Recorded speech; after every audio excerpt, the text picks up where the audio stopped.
Salut à tous, allez, petit retour en seconde aujourd'hui et on va parler de fonctions affines. Et pour cela, on va commencer avec les bases. Une fonction f définie sur R est dite affine lorsqu'il existe deux réels a et b tels que pour tout x, f de x soit égal à ax plus b. Niveau vocabulaire, on appelle le coefficient a le coefficient directeur et le coefficient b l'ordonnée à l'origine. Du coup, deux situations qui peuvent simplifier notre objet et qui auront pour conséquence de changer son nom. On passera du coup de fonction affine, si a vaut 0, à une fonction qu'on dit fonction constante. Si cette fois-ci c'est b qui vaut 0, alors cette fonction affine est dite fonction linéaire. Allez maintenant, deux propriétés à retenir. Et franchement, il n'y a pas grand-chose dans ce cours, mais ça reste quand même un classique, et ça vous suivra tout au long de votre carrière d'étudiant. Première propriété, on peut caractériser une fonction affine ici avec cette condition équivalente. C'est pour ça qu'on dit si et seulement si, c'est-à-dire que l'on considère la première définition ou la deuxième définition, elles sont équivalentes. Du coup, une fonction est affine si pour tout réel distinct u et v, on a toujours f de v moins f de u divisé par v moins u qui est constant.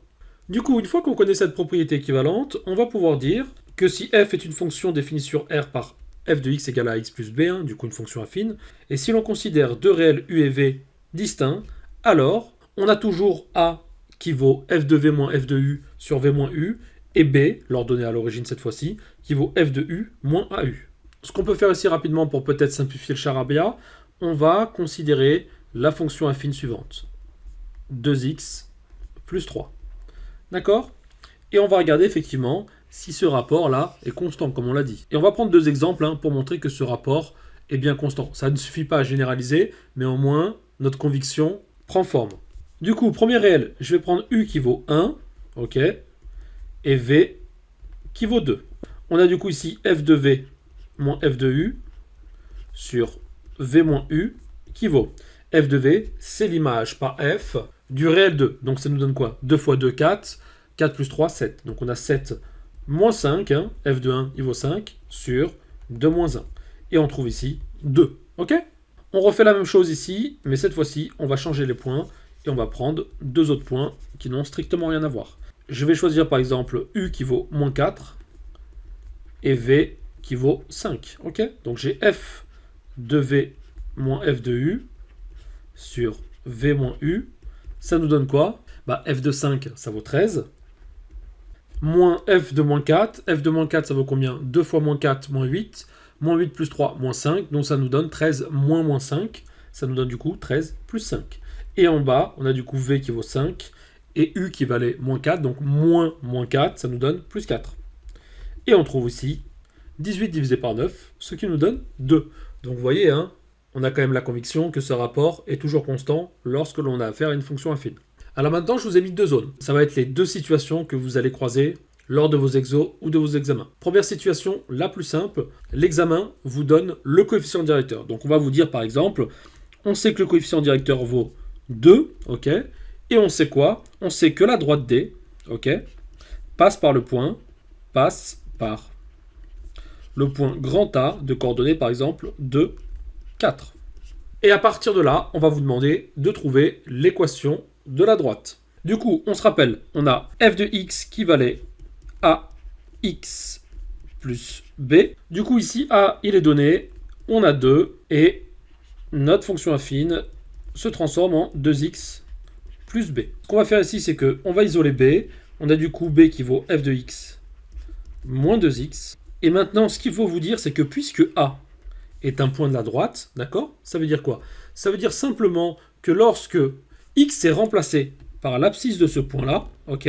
Alors, puisque la fonction passe par le point A, f de x doit être égal à l'ordonnée du point A.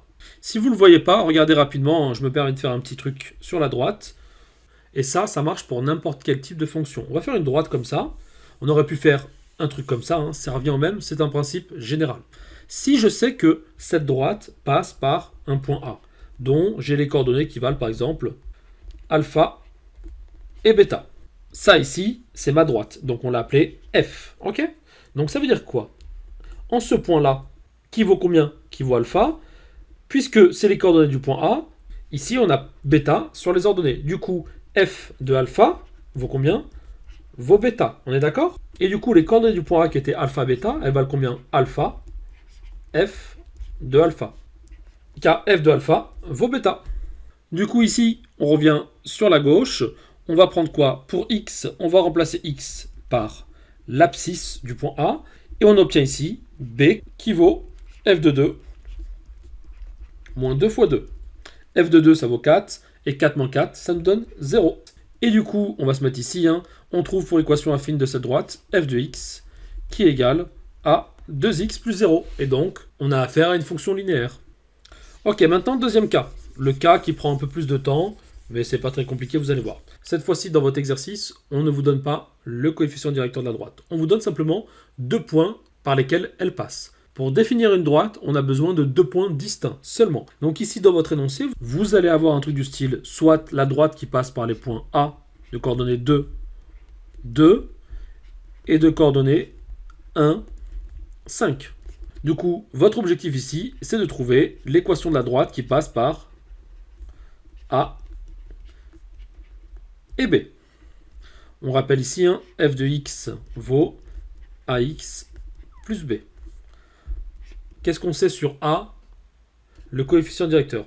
On avait défini A de la façon suivante. Si l'on a 2 points distincts, ok, on peut le trouver en appliquant la formule suivante, f de v moins f de u sur v moins u. Ici, ce qu'il faut comprendre, c'est que en fait, vous allez choisir pour u l'abscisse du point A et pour v l'abscisse du point B. Du coup, ici, je vais trouver quoi? F de 1 moins f de 2 sur 1 moins 2. Mais à votre avis, f de 2, ça vaut quoi? Puisqu'on sait que la droite passe par ces points, comme on l'a dit précédemment, f de 2 va nous renvoyer quoi? L'ordonnée du point A. Donc ici, on va trouver ici f de u. Et ici, on trouve f de v. Et c'est pour ça tout à l'heure que je disais différence des ordonnées sur différence des abscisses. On a dès lors ici, f de 1, ça vaut combien? Ça vaut 5, ordonnée du point B, moins ordonnée du point A, sur 1, moins 2. Et on trouve ici, moins 3. Ok, donc on efface en bas, on a trouvé A égale à moins 3. Hop là, on va l'écrire ici maintenant. Et on a ça qui devient moins 3x plus B. Dans la deuxième partie de ce qu'on avait dit avant, ici, vous pouvez faire ça avec l'abscisse du premier point ou l'abscisse du deuxième point, ça ne change strictement rien, d'accord? Donc pour trouver B, première étape, on va isoler B. On a du coup f de x plus, puisque le moins 3x passe de l'autre côté, plus 3x égale à B. On va remplacer u par l'abscisse du point A, par exemple, par 2. Et ici, du coup, on a 2. Et on trouve pour B, ici, f de 2 plus 3 fois 2. Ce qui nous donne, pour f de 2, c'est exactement la même chose que de dire ordonnée du point A. On trouve 2, plus 3 fois 2 qui donne 6, et on trouve 8. Et on peut conclure, l'équation de notre droite est donnée par moins 3x plus 8. Alors maintenant, ce que je vous invite à faire, pour être sûr de vous, c'est de récupérer votre résultat et d'aller remplacer l'abscisse de vos points en x et de vérifier que vous trouvez bien l'ordonnée de votre point. Ok? On va faire l'exercice. On va prendre x, on va le remplacer par 2. Moins 3 fois 2, moins 6 plus 8, 2. On retrouve bien l'ordonnée du point A. Donc pour l'instant, ça match. Deuxième, on va prendre 1, on va le remplacer ici. Moins 3 fois 1, moins 3 plus 8, 5. Et on trouve bien l'ordonnée du point B. Et vous êtes sûr dès lors à 100% que vous n'avez fait aucune erreur pour trouver l'équation affine de votre droite. Allez, maintenant on va parler de variation. Si on a ici l'équation affine de notre droite, si A est strictement positif, alors f est croissante. Et au contraire, si A est strictement négatif, alors f est décroissante. Et pour le cas égal à 0, on l'a dit précédemment, on dira que f est constante. Ok? Allez, dernière partie, on va parler maintenant de représentation graphique. Alors là, en général, vous allez croiser deux situations. La première, c'est qu'on va vous donner une fonction affine et on va vous demander de la représenter directement. Donc ça va être quelque chose comme ça, premier cas. On va vous demander de tracer par exemple la représentation graphique de cette fonction affine donnée par f de x égale à 2x moins 3. Ce que vous allez faire ici, c'est que comme je vous l'ai dit au début, il suffit de 2 points pour tracer une droite. Donc on va exhiber 2 points de cette équation affine.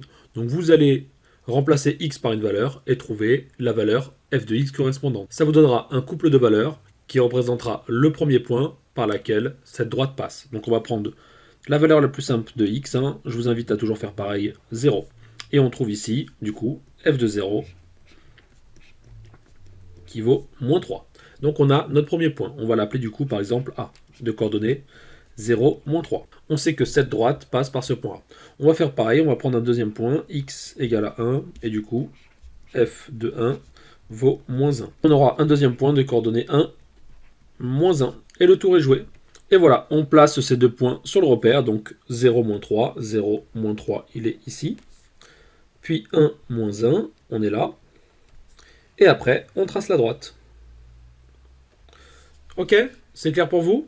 Deuxième cas, peut-être un peu plus compliqué. On va vous donner un point, d'accord? Donc on va donner par exemple le point A de coordonnées moins 2, 2. Et on va vous donner le coefficient directeur qui vaut par exemple 2. Et on va vous demander de tracer la droite qui passe par ce point et qui a pour coefficient directeur 2. On a dit juste avant, comme le coefficient directeur est positif, alors la droite est croissante. Alors d'abord, on va trouver le point A de coordonnées moins 2, 2. On est ici. Maintenant, ce que vous allez faire, c'est que vous allez faire en sorte de respecter la petite formule que je vais vous donner en vert. On avait dit quoi avant? Que grosso modo, le coefficient directeur, c'était quoi? La différence des ordonnées sur la différence des abscisses. Donc, diff ordonnée sur différence abscisse. Ok? C'est ce qu'on va essayer de reproduire ici. Vous allez partir du point que vous avez tracé et vous allez faire en sorte que, dans le schéma qu'on va faire juste après, que la distance parcourue sur les ordonnées divisée par la distance parcourue sur les abscisses soit égale à 2. D'accord? Donc ici, on a dit différence ordonnée, hein, ça revient au même. En gros, si vous êtes à cette ordonnée-là et que vous allez jusqu'à cette ordonnée-là, vous avez parcouru une distance de 2 et vous pouvez faire du coup 4 moins 2 qui donne aussi 2. Ok? Donc c'est la même chose, vous inquiétez pas. Et comment on fait tout ça? Vous allez parcourir une distance entière sur les abscisses. On va parcourir 1. Et puis après, en fonction du signe du coefficient directeur, vous allez ou descendre, d'accord? Ça, c'est quand A sera négatif, ou monter. Ça, ce sera quand A est positif. Comme A est positif, on va monter. Et on va faire en sorte, toujours, hein, que le rapport des deux donne 2. Donc, comme on a parcouru 1 ici, on exige, pour les ordonnées, de parcourir une distance de 2. Ok? De telle sorte que cette distance-là, divisée par cette distance-là, donc 2 sur 1, nous donne bien le coefficient directeur de notre énoncé. Ok? Alors là, on a choisi 1 sur les abscisses, hein, mais vous pouvez prendre la valeur que vous voulez. Il suffit juste, à la fin, d'avoir le rapport des deux qui donne 2. Par exemple, si au lieu de parcourir 1 sur les abscisses, on avait parcouru 2, donc on serait allé jusqu'à là, d'accord? On aurait dû parcourir 4 sur les ordonnées, donc 1, 2, 3, 4. Et vous allez voir que ça ne change strictement rien. Donc une fois que c'est fait, on place le point d'arrivée et on trace simplement notre droite. Et que remarque-t-on? Si on avait choisi de parcourir 2 puis 4, on aurait eu, heureusement, la même droite. Ok, voilà grosso modo les deux cas que vous allez croiser lorsque l'on va vous poser des questions autour de ça. Allez, j'espère que cette petite vidéo vous aura plu et je vous dis à bientôt pour une prochaine vidéo. A plus les matheux, bye bye.